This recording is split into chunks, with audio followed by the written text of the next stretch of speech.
If I would ask people to grab another cup of coffee and settle in, we're going to start in just a couple of minutes.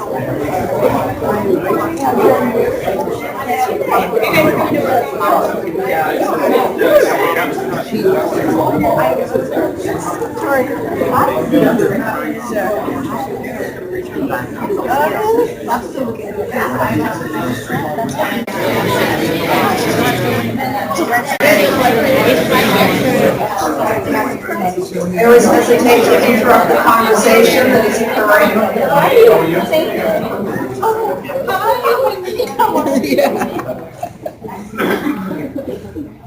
Thank you so much for joining us for 2016 Fall Policymaker Series here for the North Shore Alliance for Economic Development.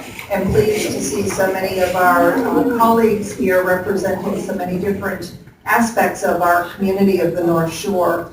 As we welcome our guest speaker this morning, I'd like to recognize our public officials. I should say, introduce myself. That's usually a good place to start. I'm Pat Reservi, and I'm president here at Salem State University, but also have the privilege of serving as chair of the North Shore Alliance. So welcome to everyone. I'd also like to recognize Laura Swanson, who is walking up inside here. Laura is our executive director. She wears multiple hats. She is executive director for our alliance and also executive director of the Enterprise Center of Salem State University. So thank Laura for her great leadership in our programming. We're pleased to welcome our mayor of the city of Salem, Kim Driscoll, is here with us this morning. We have Representative Paul Tucker and Representative Tom Walsh, and thank them for joining us. From Senator McGee's office, we have Peter Rondo is with us. Peter in the back. I'm going to say a particular hello and thank you to Jason Denoncourt from Congressman Moulton's office. Jason's responsibilities are in the area of economic development, so pleased to have his support and his partnership here with the Alliance. Thank you, Jason, for joining us. We also have Jason Silva, who is wearing two hats. He is both representing Senator Lovely's office, but also city councilor from our neighboring city of Beverly. So Jason, thank you for being here. Heather Amico is here, city councilor from the city of Salem, and pleased to have Heather joining us. And finish up. And also want to welcome Jennifer James, who is here from the Undersecretary for Workforce. And so pleased to have you all here. And again, representatives from business, from education, from nonprofits, a wonderful mix. And thank you all for joining us for this conversation. I'm pleased to introduce Secretary Ron Walker, who is Secretary for the Executive Office of Labor and Workforce Development. This is a very large unit that he has responsibility for and encompasses so many different areas. Under his leadership, we have unemployment assistance, we have career services, labor standards, industrial accidents, labor relations. When you think of that breadth and how it all interplays with how we are advancing a workforce here in the Commonwealth, it really is a large responsibility. He also manages the Commonwealth Corporation, supporting work in these activities, and a number of other entities within the department. He has a couple of special assignments that he has taken on in his role as secretary. One that has overlapped with my key responsibilities is, along with his counterparts in the Executive Office of Education and in the Housing and Economic Development. He's working with his colleagues, the two secretaries there, to say, how do these three entities come together? When we think of preparing workforce, we need to be looking at so many different aspects of the needs of our community, and by the three coming together and coordinating their activities, I think it is making a difference here in the Commonwealth. He also is leading a task force that is charged with improving the access of job training for populations that have experienced chronically high rates of unemployment. We were talking earlier in a meeting about the challenge of a declining workforce here in the Commonwealth, and how are we able to move people forward who have perhaps been chronically unemployed or underemployed. And with his leadership, that those efforts are moving forward. Secretary Walker is a native, Mattapan native, so a local individual who went off to Texas for his undergraduate education at Prairie View A&M University of Texas, and then returned to our Commonwealth to study at Harvard Business School for advanced degrees. He serves on a number of nonprofit organizations and has had a very rich history in that regard of supporting community, and his business experience really evolves out of the world of banking, where he has held a number of leadership positions at Sovereign, Fleet Bank, and Bank of New England before he created his own merchant bank, which was Next Street, and advanced that, particularly focusing on supporting small businesses. So it is our great pleasure to welcome Secretary Walker here to the Alliance meeting. Secretary Walker.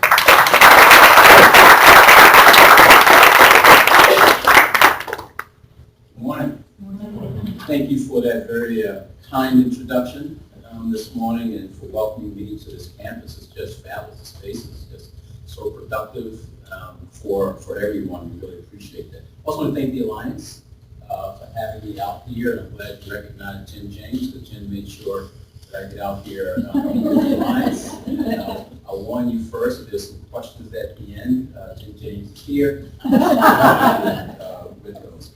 But I wanted to talk to you today a little bit about what we're doing in labor and workforce development, the economy, and a number of the initiatives that we've embarked on. I think it's very timely for this meeting, as we have been working on this now, I guess, for 18, 19 months. But I want to start by focusing on the demand side of the model, and I'll talk about demand and supply, but we're at 3.3% unemployment rate in the Commonwealth of Massachusetts. This administration started at 4.8%, and Governor and I would say we'll take all the credit for that, but it is just an incredible time in the Commonwealth around creating jobs. There are more jobs here today than ever before, but that unemployment rate is just incredibly significant. It's just one of the best in the country. We actually experienced the largest over-the-month drop in the unemployment rate of any other state in the nation at 1.5 points. And so the message here is that the economy is growing strong. Each of our industries and sectors, it's a very diverse economy that we have here, are all going in the right direction and fueling on all cylinders. And I think that is extremely positive overall for the Commonwealth of Massachusetts, particularly in fields like STEM and healthcare, leisure, hospitality. We're seeing steady, consistent growth in all of those areas. There's about 100,000 jobs that are opening up right now, and so we really have to work on making sure that we're creating a pipeline for individuals to fill those jobs as well. IT researchers expect 1.2 million jobs to be open during the next decade. Cybersecurity is one of the fastest growing IT jobs, certainly in the country. I think it's 10% of all postings in the last few years have been in cyber. 90% of job openings right now being filled are in cyber, and by the way, it's my understanding that they will be the highest paying jobs also in IT moving forward. Our challenge is on the workforce front. So while we benefit from most of the most highly educated individuals in Massachusetts, 43% of everyone has a four-year degree, we have continued challenges of meeting the demands of business. And so if you think about it, with 3.3% unemployment rate, what that also says is that the pool of skilled workers is small.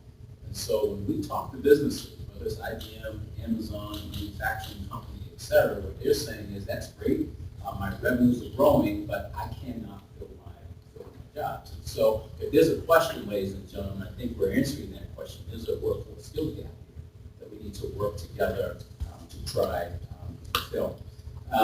We have to keep pace with the demand, globalization, technology, et cetera. So our pipeline has to really be customized to fill these jobs in every one of these sectors because they all are challenged. The President talked about the workforce skills cabinet. So back in 2015, as Governor Baker and I were talking about how do we address this issue. I think the unemployment rate was right around 4.8% at that time. We heard consistently from businesses around this demand issue, but you cannot create a real jobs program unless you're working with education, you're working with business, and you're working with workforce. You have to be intertwined in this process to make sure everyone is aligned in the right places that they need to be to make sure that we're focusing all of our resources, human and capital resources, to make sure we're filling the jobs. Researchers, certainly have, our research and data has said that unless we align together, we will still have an ongoing issue in filling the jobs. Alignment means education, it means career centers, workforce boards, everyone working together to try to figure out the best pathway. We identified several areas in the workforce skills cabinet. So if you know the governor said, great, get together, but figure it out. And figure out ways that you can have real impact. Let's see where there are programs and models that really work and how do we scale them, but also let's get creative where we can and leverage our resources to really identify new models, new programs to address the skills gap. So first we looked at that we wanted to really better align our policy, funding, and accountability systems to focus on hiring. We also wanted to build a stronger set of career pathways, and we were talking about this earlier, around career pathways that again align with education, economic development, job training, et cetera. Working with youth, working with long-term unemployed, working with adults, working with people who want to change careers, but we have to, as best we can, have a systematic approach to this overall. And so one of the things we did pretty early was, it was for me, I asked Jen, of course, I said, well, if we have a plan called EOLWD, which everyone knows about, we're really focused on workforce, we're really focused on making sure that no matter how individuals come through our door in our workforce centers, that they have all the resources they need to be successful. But we also need to align that with jobs. And so Housing and Economic Development has a plan as well, where they focus on job creation, economic development, as well as education, but the three were not aligned. So the education plan may or may not include all the sectors of growth or strategies that we're doing in labor and workforce development, and may not align with economic development as well. So I think for the first time ever, we're having a regional planning process, I think that will kick off in February, which we will try to create many workforce skills cabinets in 7 regions around the Commonwealth.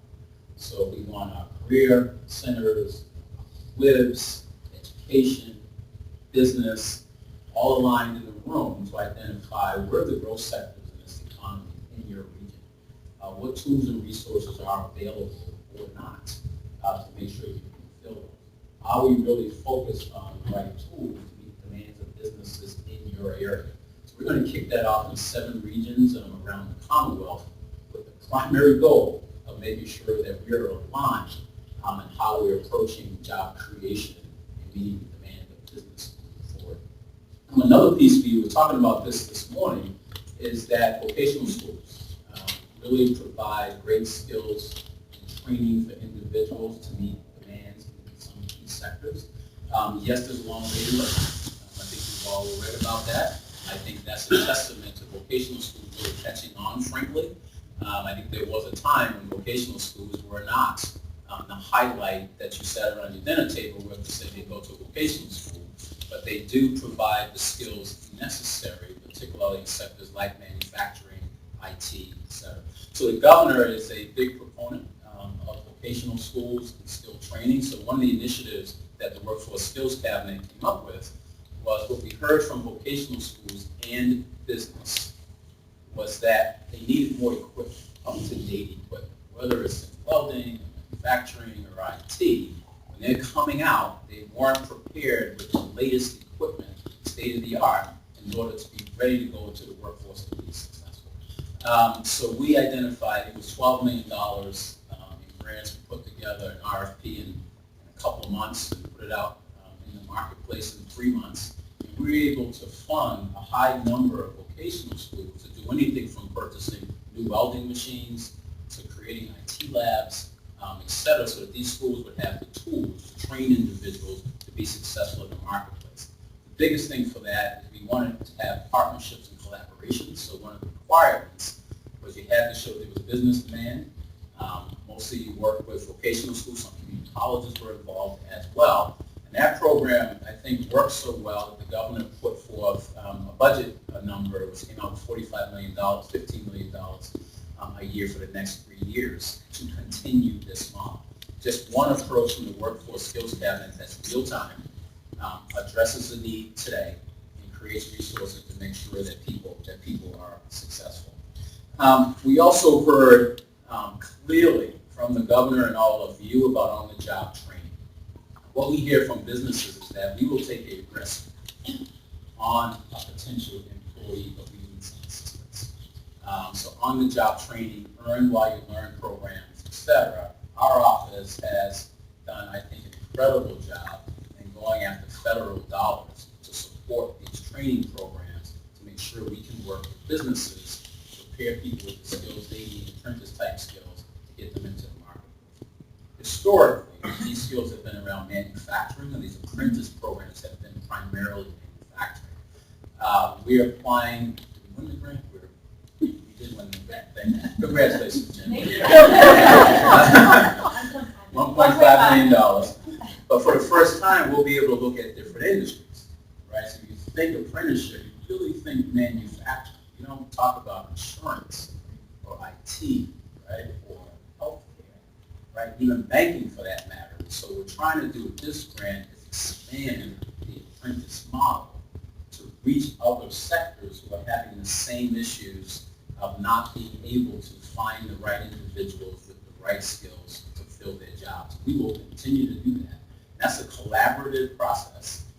We brought in a ton of people from businesses that said, you know, we want to play, we have jobs ready, and so we're trying to expand this model because we know the demand is out there in all of the key sectors. You mentioned that we embarked on a task force very early on of chronically unemployed. So if you think about it, when I look at the numbers as Labor and Workforce Development Secretary on behalf of the governor, colleague Quinn, who's my communications director, is here, and she comes and talk about the numbers so I can report out on them. Yes, 3.3% is extremely important and encouraging. Yes, we've created 100,000 jobs. That is just fantastic.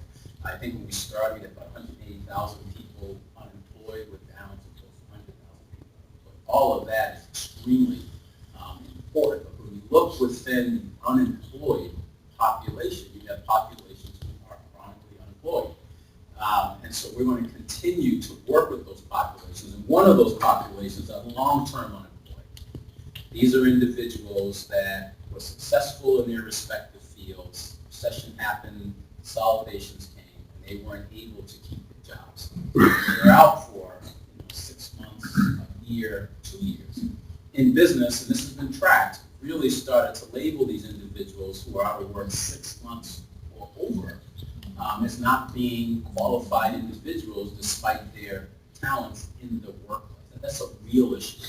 And so we set aside about $1 million to go after a model we're calling Talent Connect. Because I heard this when I was going across the Commonwealth. Individuals, highly skilled, trained, ready to work, and just cannot get back into the marketplace.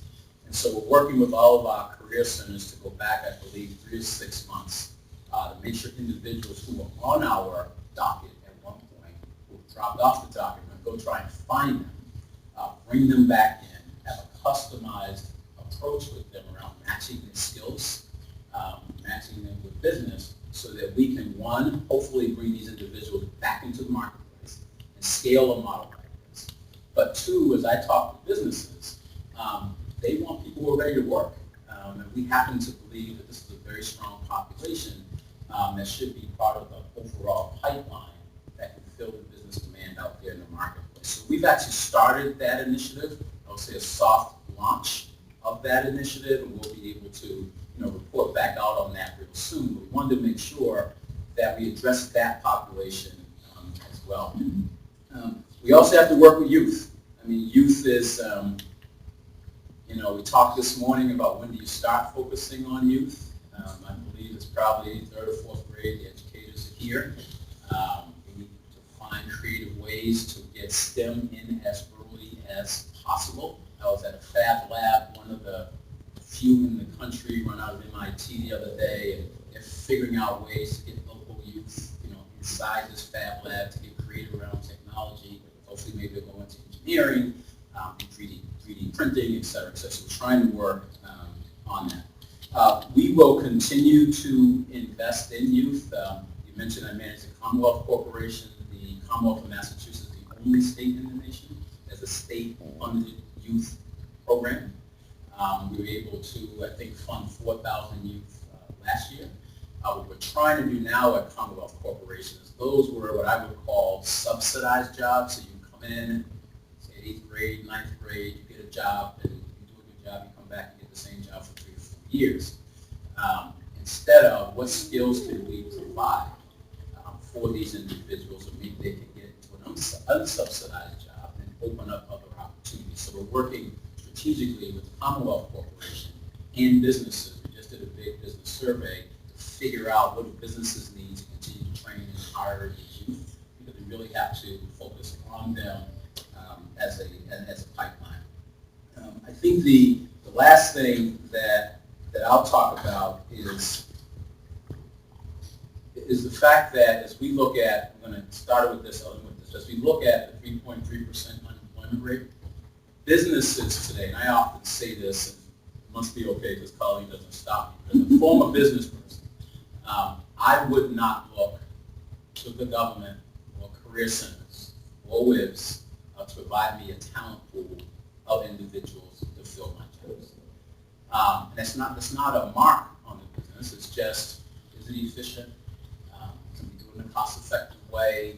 What's the quality of the pool of individuals?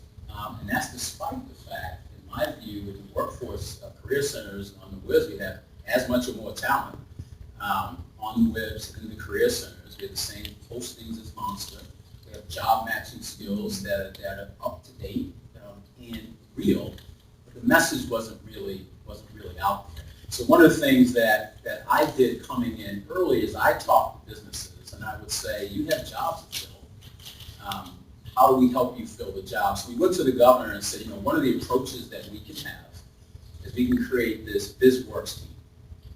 And so if a CEO says to one of us, I have 10 jobs, 12 jobs, so Amazon says I have 4,000 jobs, or Coca-Cola just called us, one of the issues for business was, what is the efficiency of working with you? I don't want to work with 4 career centers, I want to work with one funnel. So we created a BizWorks team, and we brought a guy by the name of David Muldrew, and former private sector HR individual. We go meet the CEOs with the local career center, and we figure out what their needs are.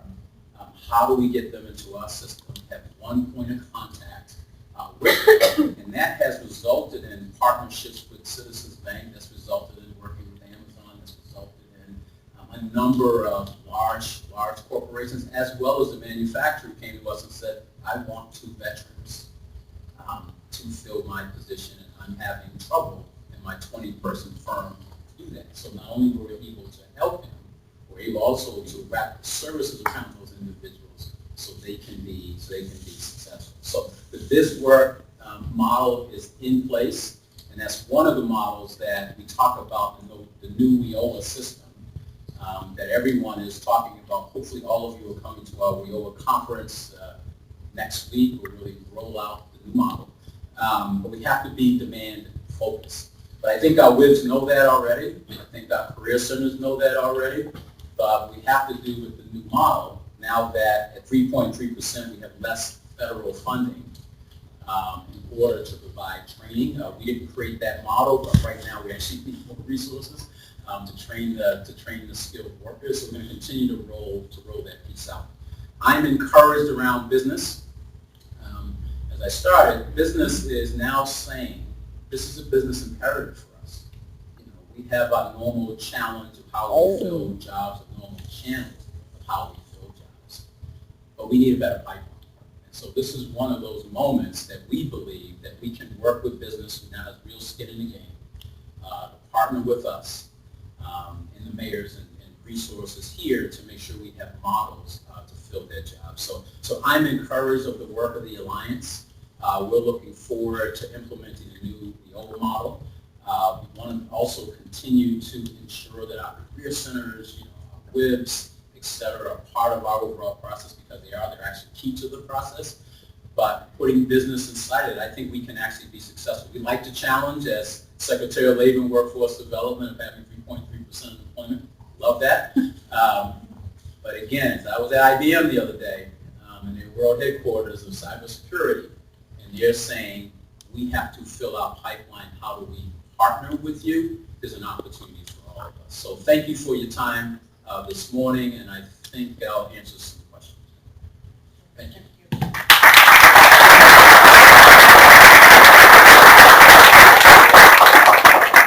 Time for questions, so let me open it up. What are the chances for a $15 minimum wage? Repeat the question, I'm sorry. What are the chances for a $15 minimum wage in Massachusetts? I think the governor will answer that question. We are focused on trying to make sure that people only have jobs, but they have good jobs. That's what we're really focused on. But I think the governor will answer that question. Yes, sir. I'm sorry. With regards to the work skills gap you had spoken of earlier, I'm like to focus on people who have not only been out of work for an extended period of time, but who are of the age 55 and older. That seems to be a talent pool still yet untapped, but from what I'm reading, it seems it could, if we could embrace that, it's something that could really fill a lot of the holes that we're feeling in the business. One great point, I agree with you, as I talked about the Talent Connect program. There are a number of individuals in that age group that actually are the target, but that are in that population that we're trying to work with right now. So we agree with experience, ready to work, real time, and have soft skills and regular skills as well, but that is part of the pool in the Talent Connect. Yes. Secretary, given the theme of economic uncertainty in our recent election, Massachusetts seems to be a leader, 3.3% unemployment. Is there anything that you might offer the incoming administration, or is I don't mean to put you on the hot seat. Continue to support workforce training. I think if there's anything that is universal, despite what administration is there, businesses need to fill jobs, and Americans need to work. So anything that I would recommend is continue to support the workforce programs that are coming out of the federal government. Yes. All the steps and all the programs that you described sound very good. and taking everything to the next level. However, I wanted to hear about the demographics and where we're heading, trying to move those individuals into the labor force. And one of the barriers that we see is people who are migrating to this country that have the energy and the motivation to get educated and making it into the industry, they graduate and because they have an accent or because they speak a second language, they encounter issues. So they do not pass the minimum low income entry level position for years. And for them to make it into that, I think that we need to come up with strategies and programs, coordinating with businesses and colleges, how to prepare those people for the next position when they come. Interviewing, preparing them on question, avoiding questions that could not be relevant, but because the industry has that cultural, but it's not taking them anywhere. So if we look at the demographic and the statistic and the years that we've been talking about skill gap, 7 years ago I heard we have skill gap. It's 7 years that we have, if we have targeted some population and have trained those individuals, who have a master's degree by now, and making it in the whole industry and being part of the known skill gap that they're playing into. So I think it's a way of coordinating with the whole North Shore Chambers of Commerce, speaking in here, the colleges and everything, and coming together with some strategy that we could fill the so-called skill gap. Well, thank you for that. I think you're right on target. So, and I'll just address it maybe in 3 ways. First, a chronic unemployed task force that issue about language barriers. Of course, English is a second language, which also correlates with so-called soft skills and ability to be successful, came up as a real issue. So on that, we actually have funded a social impact bond, one of the, I think, 3 or 5 in the country, to really focus on English as a second language by working, we can expand that program throughout the Commonwealth in a way that's very cost effective. And it's an interesting initiative. We can do that more. Commonwealth Corporation, we're able to fund companies with training where you can actually put ESL models inside of your company to train your workers sort of as they're working, right? So we have to do that. Is there enough yet? No, but we do have resources in our models to try to address that issue. That English as a second language is a clear one for us. But through the Commonwealth Corporation, social impact bond that we have, that's rolling out. We're trying to address that issue. Secondly, one of the other issues that came up clearly out of the task force was working more with nonprofit organizations. Because there are organizations that do this very well, that not only train skills, but create a culturally competent environment for workers coming through, which can include English as a second language as well. So we're really working diligently to work with those organizations. You see them in the hotel industry, the leisure industry, right, et cetera. So we're trying to also make sure that we're partnering with those organizations who do this very well to make sure they can scale the models that they have. Because it's real. So it's a real issue. I put transportation in there as well, making sure people get to work. But it's a good point, and those are exactly the populations that we're working with. Lastly, we have a fund that we created out of that task force to really create a new initiative to work with nonprofit organizations around those populations to figure out how we can create a pipeline and partnership that we can test and make scale. Yes. I'd like to have your thoughts on the implementation of a comprehensive career development solution within high schools, really focused on teen and young adults who are struggling to find a career direction or they have an idea but they don't know how to make it happen. And I think there's a huge problem within secondary education where so many young people are just following what they know, or they're kind of being pushed through the system, which impacts the college dropout rate and the unemployed and the underemployed students. So my thought is that there really needs to be something systemic within secondary education that will help them to become motivated and identify what are good pathways for them, career pathways. So what are your thoughts about something that was comprehensive, effective, and accessible, some sort of solution to help those young people so when they graduate high school, they have a strong feeling about where they should be going and what they should be doing? I think we were talking this morning, I think, education pathways have to be a part of this model all the way through. We have a program called Connecting Activities. What we found is you have to make sure you figure out ways to motivate students and teachers around business careers, et cetera.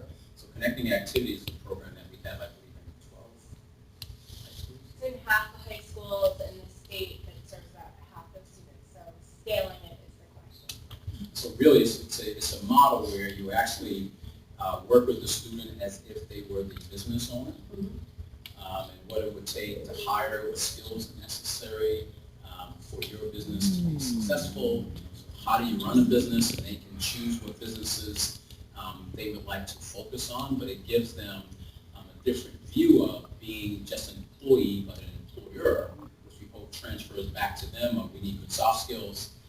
We need employees that have these sorts of energy, et cetera, et cetera. So that's one way that we're doing it. Secondly, in the Workforce Skills Cabinet, again, we agreed that we have to have career and education pathways. So part of this regional approach is to figure out with everyone at the table, what can we do collectively together to make sure that we're training students as early as we can in STEM councils, meetings that we have, Earn While You Learn programs, et cetera. So I agree with you, but you do have to have a pathway. But Connecting Activities is in after high schools. Now, we would like to scale those, certainly across the state. Yes, good morning. Hi, Leslie Gould, Linear Chamber of Commerce. How are you? Good, how are you? Good morning, Secretary. Good morning, everyone. Quick question regarding the Chambers of Commerce. And there is obviously training fund opportunities. Do you feel as though the application process is cumbersome? Are enough businesses taking advantage of that training fund? And how can the Chambers of Commerce help with that, help you in your endeavors? And then to the person who just spoke in the front with your question, which was so excellent about education, I just have to say, from my personal experience, it's my parents. My parents set me on my path at 13, and it's got to be a balance between the schools and the parents. The schools can't take it on all themselves. So thank you. Great question. So one, chambers of commerce are extremely important to the program because they're on the demand side, and any way we can continue to have them engaged in the dialogue is important. On the fund itself, Workforce Competitive Trust Fund, I went around the state with AIM talking to businesses around the Commonwealth, and that was one of the issues that continued to come up. So first, we've actually streamlined the application for the Workforce Training Fund, and so that is real. We actually have a very, I would say, streamlined, quick application for under $25,000. So I would encourage businesses to go to Concord and their site and make sure they understand sort of the new application that's out there. Secondly, I believe very strongly that more businesses need to know this. Every time I come out, I talk about the Commonwealth Corporation because as a former banker and a person that worked with small businesses around scale and growth, it is a tremendous tool that you can utilize to train your employees in a very cost-effective way. And every business approaches into their fund. So yes, you can help me, right, and your constituency by making sure that they know about the Commonwealth Corporation. Anything I can do, or Nancy Snyder, who's president of the Commonwealth Corporation, to help with that message, just let us know. Because again, it's one of those resources that businesses do not utilize enough. Yes? Hi, Secretary Ronald L. Thank you so much for being here today. And I just wanted to take an opportunity to get your comments about our Future of Work survey that we are involved in. All of these programs that are happening locally. Our connected activities, we should talk because we do have staff in about a couple of our high schools, and not a large program, but doing a lot of good things. We need to be in the middle schools and perhaps the 3rd and 4th grade. But anyways, as far as the Future of Work goes, we're learning a lot about what young people are thinking about their careers. And we're seeing that gap of of their awareness. And maybe it's not different from our own generation, but a gap in awareness about what's out there and how they should be focusing on their future. We're also hearing a lot from companies who are really, here on the North Shore, 95% of them are expecting to grow over the next 3 to 5 years. Only 5% of the companies that we surveyed said they expect to have fewer jobs during that time period. And a lot of that is due to the implementation of technology, so they're able to, low-skilled jobs in particular, oftentimes replace workers with technology. And so just love your comments a little bit on that work we're doing. We think we should be going in. Well, one, thank you for doing the work. I think it's real time.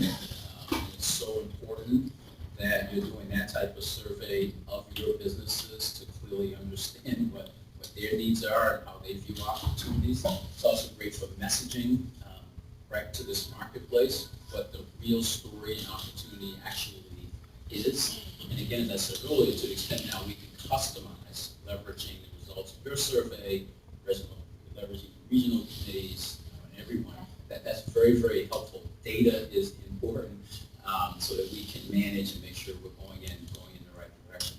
Youth are important. I mean, the fact of the matter is we talk about them around soft skills only.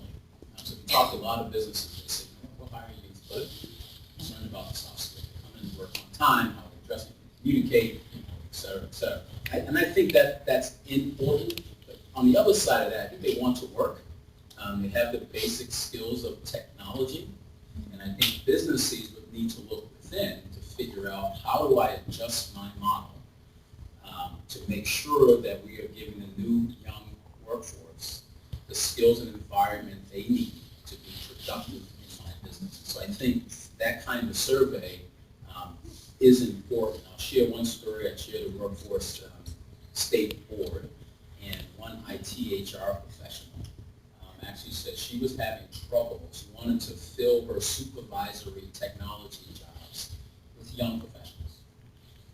But the requirements of certification were only 4-year degree, couple years of experience, et cetera, but she was not attracting the demographic she wanted into that role. And as she spoke with young individuals, they had the talent, they had the skills, willing to work, discipline and capacity, she decided that she would take away that potential. Bring these individuals in and then leverage her training and workforce resources at the company to make sure they knew how to be successful in the company and still support them with education. So I say in business we'll do this because that's what business does. They have a hole to fill it. So I think what we're seeing more of is businesses being at the table, build and customize. But Mary, it helps us with that survey as we start to try to make sure we can keep up with business, knowing that we have those kind of facts behind us. So thank you for that work. Yes, sir. Mr. Secretary, good morning. We're blessed with a great public university system in Massachusetts, and this gem that we have in Salem is an example. Well, my question has to do with something you mentioned earlier, vocational system. We have Essex Vocational Tech in Danvers, which is a fabulous school. The problem is there's a waiting list to get in. Could you address what it looks like statewide? Are you finding that all the way across the state? And if so, what can be done to get those kids for whom college or university may not be a career path? Great question. I think there was a recent article in the Globe addressing this issue. I mean, there are hundreds of students across the Commonwealth on waiting lists to get into vocational schools. On the positive side of this, people are understanding that vocational schools are a great resource for young individuals who may or may not want to go to them. Many of them do, but they provide the skills necessary for you to be successful when they get out of a job. So on the other side of it, however, is we have more waiting lists. And so the issue, of course, is funding and resources, what it takes to open more schools, which is something I'm sure that will be dealt with from a workforce skills cabinet standpoint. However, we're looking at how do we leverage the vocational schools and assist them with getting the resources they need, the capital resources they need to be able to train more people effectively on the right equipment to fill the jobs out in the marketplace. I spoke about that earlier, that we have $45 million of funding there. So that's one approach there. Governor is really supportive of vocational schools. So we're just going to continue to try to make sure that we're giving them the tools necessary to make sure people coming out of there are successful, and then hopefully that will be a model that we scale in some point. One more question, and then we need to wrap up the rest of Just so happens that yesterday morning I was at a parent-teacher conference. My son is in 2nd grade. Okay. And his teacher, Mrs. Q, she has been around for about 30 plus years in the system. And what she said to me was really interesting. We started talking about the curriculum and how it's changed since we were kids and what the kids are learning, and they're very advanced. What they're learning now is so much more accelerated. As a parent trying to do homework and sleep, it's freaking me out, quite frankly. But she said something really interesting yesterday, and I don't know if you could comment on it, but she said she feels that even though she is teaching this curriculum at an accelerated rate, she feels that America is creating drones, that the kids are losing that imaginatory creativity, innovative thinking. And I thought that was really interesting because she's like, that's what America is built on. So she was actually, not to come down on other countries because other countries are very successful that have this philosophy. But could you comment on that? Because I've been thinking about it a lot. So we were talking about that this morning. Clearly, we have to leverage different models that we have in the Commonwealth Fab Labs, STEM programs that create opportunities for students to think more creatively. I was talking with an engineer at the Fab Lab the other day, and she was saying, boy, engineers need to be more creative. So I think in the spirit of what we're doing, to the extent we can just leverage and collaborate with creative partners in the marketplace to help not only young students at that age, but professionals as well. That I think is just a pathway to success. Thank you very much, everyone.